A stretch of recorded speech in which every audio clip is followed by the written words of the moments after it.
जरा एक पल के लिए अपनी आंखों को बंद करिए और कल्पना करिए अगर आज आपको कश्मीर जाने के लिए पासपोर्ट लगता, गुजरात जाने के लिए वीज़ा बनवाना पड़ता और हैदराबाद जाने के लिए एक अलग करेंसी खरीदनी पड़ती, तो क्या आप उसे भारत कहते? शायद नहीं। प्यारे साथियों, नमस्कार। अमेरिका के पूर्व राष्ट्रपति अब्राहम लिंकन ने कहा था, a house divided against itself can not stand. जो घर अंदर से बटा हो वो खड़ा नहीं रह सकता। 1947 में अंग्रेज हमें ऐसा ही एक बटा हुआ घर देकर गए थे। भारत 565 टुकड़ों से बिखरा हुआ था।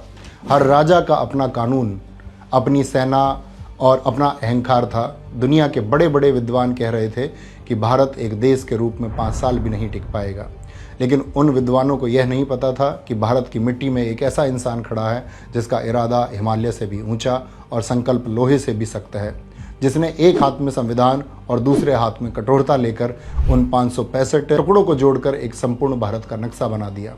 मैं बात कर रहा हूँ आधुनिक भारत के निर्माता लौह पुरुष सरदार वल्लभ भाई पटेल जी की। आज हम पटेल जी को लौह पुरुष कहते हैं, लेकिन क्या आपको पता है कि यह लोहे जैसा मजबूत इरादा बना कैसे? 1947 से पहले जब भारत गुलाम था, तब वल्लभ भाई पटेल अहमदाबाद के सबसे महंगे वकीलों में से एक थे, जो विलायती सूट पहनते थे और अंग्रेजों के क्लब में जाते थे। लेकिन जब वो गांधी जी से मिले तो उनके अंदर देश प्रेम की भावना ऐसी जगी कि उन्होंने अपनी चलती हुई वकालत को आग लगा दी, अपने विलायती कपड़े जला दिए और खादी अपना ली। 1928 के बारदोली सत्याग्रह में जब अंग्रेजों ने किसानों पर 22 से 30% टैक्स लगा दिया था, तो वो वल्लभ भाई पटेल जी ही थे जिन्होंने किसानों को एकजुट किया। अंग्रेजों ने उनकी ज़मीनें जब्त कर लीं, जानवरों को नीलाम कर दिया, लेकिन पटेल जी ने किसानों को झुकने नहीं दिया। अंत में ब्रिटिश सरकार को झुकना पड़ा और टैक्स वापस लेना पड़ा। उस जीत के बाद बारदोली की महिलाओं ने उन्हें सरदार की उपाधि दी थी, क्योंकि वो सिर्फ नेताओं वाले भाषण नहीं देते थे। 1930 का नमक सत्याग्रह हो या 1942 का भारत छोड़ो आंदोलन, सरदार पटेल जी ने अपने जीवन के लगभग 6 साल अंग्रेजों की काल कोठरी में बिताए। अहमदनगर किले के जेल में रहते हुए उनका स्वास्थ्य बिगड़ गया, लेकिन उनका हौसला कभी नहीं टूटा। आज हम बात करेंगे उस लौह पुरुष और उस ऑपरेशन के बारे में जिसने दुनिया के सबसे अमीर आदमी को भारत के कदमों में झुका दिया। सरदार पटेल जी ने आज़ादी के बाद अपनी ज़बरदस्त कूटनीति से 562 रियासतों को तो भारत में मिला लिया था, चाहे त्रावणकोर हो या जोधपुर। उन्होंने साम दाम दंड भेद का इस्तेमाल करके सबको मना लिया। लेकिन 3 रियासतें गले की हड्डी बनी हुई थी, जूनागढ़, कश्मीर और भारत के पेट के बीचों बीच एक सबसे बड़ी मुसीबत हैदराबाद। किसी और वीडियो में आपसे जूनागढ़ और कश्मीर के भारत में मिलने की सरदार पटेल जी के महत्वपूर्ण भूमिका के बारे में जानेंगे। इस वीडियो में जानते हैं कि हैदराबाद के भारत में विलय के बारे में। हैदराबाद कोई छोटा मोटा राज्य नहीं था, 82,000 वर्ग मील का इलाका, जो आज के इंग्लैंड और स्कॉटलैंड से भी बड़ा था, जिसके शासक थे निजाम मीर उस्मान अली खान। इनकी ताकत का अंदाजा आप इनकी दौलत से लगा सकते हैं। 1937 में टाइम मैगजीन ने इन्हें दुनिया का सबसे अमीर आदमी घोषित किया था।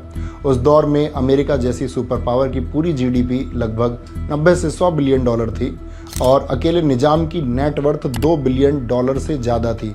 यानी एक अकेले आदमी की जेब में अमेरिका की पूरी अर्थव्यवस्था का 2% हिस्सा था। आज के हिसाब से यह रकम लगभग 20 लाख करोड़ रुपए से ज़्यादा बैठती है। यानी आज दुनिया के तीसरे अमीर आदमी जेफ बेजोस की संपत्ति जितना पैसा आज से लगभग 90 साल पहले निजाम के पास में था। लेकिन विरोधाभास देखिए, प्रसिद्ध लेखक डोमिनिक लैप्रिए और लैरी कॉलिंस की अपनी मशहूर किताब फ्रीडम एट मिडनाइट में निजाम का वर्णन करते हुए लिखते हैं कि निजाम के पास एक हीरा था जिसका नाम था जैकब डायमंड, जो लगभग 185 कैरेट का कोहिनूर हीरे से भी बड़ा और भारी था। यह दुनिया का 7वां और सबसे बड़ा हीरा था, जिसकी आज की कीमत 900 से लेकर के 1000 करोड़ के आसपास है। पर निजाम इस बेशकीमती हीरे को अपने जूते के अंदर रखते थे या फिर कभी कभी टेबल पर कागज और अखबारों को दबाने के लिए पेपर वेट की तरह इस्तेमाल करते थे। इतनी दौलत होने के बाद भी निजाम को कंजूसों का मुखिया कहा जाता था, क्योंकि निजाम 35 साल पुरानी मैली टोपी, फटे पीले तिले हुए मौजे, सालों पुराना कोट पहनते थे और पार्टियों में जाने पर लोगों से सिगरेट मांग कर पीते थे। ऐसी कंजूसी के बाद भी निजाम की सत्ता की भूख इतनी बड़ी थी कि इसी दौलत के दम पर वो भारत के बीचों बीच एक साउथ पाकिस्तान बनाना चाहते थे। अब आपके मन में सवाल होगा, जब 15 अगस्त 1947 को पूरा देश आज़ाद हो गया तो हैदराबाद अलग कैसे रह गया? असल में अंग्रेज जाते जाते भारत को टुकड़ों में बांटने का एक कानूनी इंतजाम करके गए थे। इंडियन इंडिपेंडेंस एक्ट में एक क्लॉज था, लैप्स ऑफ पैरामाउंट सी। इसका मतलब था कि अंग्रेजों के हटते ही 565 रियासतें पूरी तरह आज़ाद थीं। उनके पास 3 विकल्प थे, भारत में मिलें या पाकिस्तान में मिलें या अपना स्वतंत्र देश बना लें। निज़ाम ने तीसरे विकल्प को पकड़ लिया। वह चाहते थे कि वह अपना खुद का साम्राज्य बनाए, जहां अपनी खुद की रेल, करेंसी और सेना हो। निज़ाम ने दिल्ली की तरफ देखकर कहा था, हैदराबाद ना भारत का है ना पाकिस्तान का, हम आज़ाद हैं। निज़ाम ऐसे ही अलग साम्राज्य बनाने की बात नहीं करते थे। उनके पास 2 सबसे बड़े हथियार थे। पहला रज़ाकार। ये निज़ाम के करीबी कासिम रिजवी की 2 लाख लोगों की प्राइवेट आर्मी थी। इसका काम सीमा पर लड़ना नहीं, बल्कि हैदराबाद के अंदर 85% हिंदू आबादी को कुचलना, कत्लेआम करना और ऐसा खौफ पैदा करना था कि कोई भारत में मिलने का नाम न ले सके। कासिम रिजवी ने खुलेआम धमकी दी थी, अगर भारत ने आंख उठाई तो हम दिल्ली के लाल किले पर अपना झंडा फहराएंगे। दूसरी ताकत पाकिस्तान का हवाई सपोर्ट। 1948 में पाकिस्तान ने एक ऑस्ट्रेलियाई पायलट सिडनी कॉटन को हायर किया था। सिडनी कॉटन अपने लैंकास्ट्रियन विमान में कराची से हथियार भरता था और रात के अंधेरे में रडार से बचते हुए हैदराबाद के बीदर और वारंगल में लैंड करता था। बदले में निज़ाम बक्से भरकर सोना पाकिस्तान भेज रहे थे। साजिश साफ थी, भारत के शरीर में एक ऐसा कैंसर पैदा करना जो कभी ठीक ना हो। दिल्ली में बैठे कई नेता डरे हुए थे। उन्हें लगता था कि अगर सेना भेजी तो पाकिस्तान युद्ध छेड़ देगा और पूरे देश में दंगे हो जाएंगे। वो मामला संयुक्त राष्ट्र UN ले जाना चाहते थे, लेकिन सरदार पटेल लंदन के मिडिल टेम्पल से पढ़े बैरिस्टर थे। वो कानून और कूटनीति दोनों जानते थे। उन्हें पता था कि कैंसर का इलाज बातों से नहीं, सर्जरी से होता है। उन्होंने साफ कह दिया था, कायरता शब्द मेरी डिक्शनरी में नहीं है, मैं डरने वालों में से नहीं हूँ। इसीलिए उन्होंने ऑपरेशन पोलो 13 सितंबर 1948 को मेजर जनरल जयंत नाथ चौधरी के नेतृत्व में चलाया। करीब 36,000 भारतीय सैनिक हैदराबाद की सीमा में दाखिल हुए। इसे दुनिया को दिखाने के लिए पुलिस एक्शन कहा गया, लेकिन असल में यह फुल स्केल मिलिट्री ऑपरेशन था। निज़ाम को गुमान था कि उसके रजाकार सेना और पाकिस्तान उसे बचा लेंगे, लेकिन भारतीय सेना के सारमैन टैंक और जवान आंधी की तरह आगे बढ़े। नलदुर्ग का किला हो या बीदर का हवाई अड्डा, पहले दिन दूसरे दिन रजाकार दुम दबाकर भागने लगे। कासिम रिजवी की वो लाल किले वाली धमकी हवा हो गई। सिर्फ 109 घंटे यानी 5 दिन से भी कम समय में दुनिया के सबसे अमीर आदमी का गुरूर मिट्टी में मिल गया। निजाम मीर उस्मान अली खान भारतीय सेना के आक्रामक रूप को देखकर इतना डर गए कि रेडियो पर आकर कांपती आवाज में 17 सितंबर की शाम को सरेंडर का ऐलान कर दिया। इसके बाद एक तस्वीर इतिहास में दर्ज हुई, जब 20 लाख करोड़ का मालिक निजाम भारत के गृह मंत्री सरदार वल्लभ भाई पटेल के स्वागत में हैदराबाद के बेगमपेट हवाई अड्डे पर सर झुकाए हाथ जोड़े खड़ा था। यह जीत सिर्फ एक राज्य की नहीं थी, यह जीत थी अखंड भारत के संकल्प की। आखिरकार सरदार पटेल जी ने यह सब कैसे किया? ऐसा उन्होंने अपने देश प्रेम की भावना और त्याग से किया। अमेरिका के पूर्व राष्ट्रपति हैरी एस ट्रूमैन ने एक बहुत बड़ी बात कही थी, you can accomplish anything in life provided that you don't mind who gets the credit. आप जीवन में वह सब कुछ हासिल कर सकते हैं बशर्ते आपको इस बात की परवाह ना हो कि उसका श्रेय किसे मिलेगा। 1946 में जब देश के पहले प्रधानमंत्री चुने जाने थे तो कांग्रेस की 15 में से 12 प्रांतीय कमेटियों ने सरदार पटेल जी का नाम भेजा था। 3 कमेटियां न्यूट्रल रहीं, उन्होंने किसी का नाम नहीं सुझाया था। जनता चाहती थी कि पार्टी चाहती थी कि पटेल जी प्रधानमंत्री बने, लेकिन महात्मा गांधी जी ने एक छोटी सी पर्ची पटेल जी की तरफ बढ़ाई जिसमें उनकी इच्छा थी कि नेहरू कमान संभाले, क्योंकि गांधी जी को लगता था कि नेहरू 56 वर्षीय युवाओं के बीच चर्चित, ज़्यादा पढ़े लिखे और विदेश नीति में ज़्यादा अच्छे हैं। जरा सोचिए, जिस कुर्सी के लिए आज के नेता पार्टियां तोड़ देते हैं, पलटूराम बन जाते हैं, विचारधारा बेच देते हैं, सरदार पटेल जी ने उस पर्ची को देखा और अपने गुरु गांधी जी के सम्मान और देश की एकता अखंडता के लिए अपनी दावेदारी तुरंत वापस ले ली।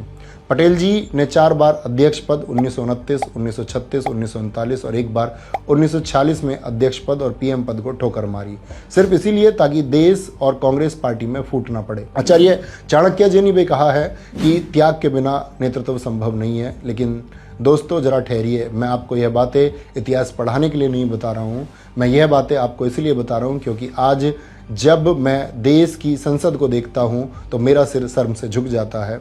एक तरफ सरदार पटेल जी थे जिन्होंने 565 रियासतों को जोड़कर एक नया भारत बनाया, और आज हमारे नेता क्या कर रहे हैं? देश के सामने मुद्दे क्या हैं? बेरोजगारी, महंगाई, बॉर्डर पर चीन की चालबाजी, चरमराती विदेश नीति, प्रदूषित हवा। लेकिन हमारे माननीय सांसद और मंत्री किस पर बहस कर रहे हैं? कोई वंदे मातरम पर लड़ रहा है, कोई गाली दे रहा है, कोई सिगरेट के धुएं पर टिप्पणी कर रहा है, तो कोई समोसे पर बहस कर रहा है। आपने आपने सही सुना, समोसा। कुछ समय पहले एक माननीय सांसद जी ने संसद में समोसे के साइज और रेट पर चिंता जताई थी। सोचिए, जिस सदन में पटेल जी जैसे लोग बैठकर देश का नक्शा बनाते थे, वहां आज समोसे के आलू और चटनी पर चर्चा हो रही है।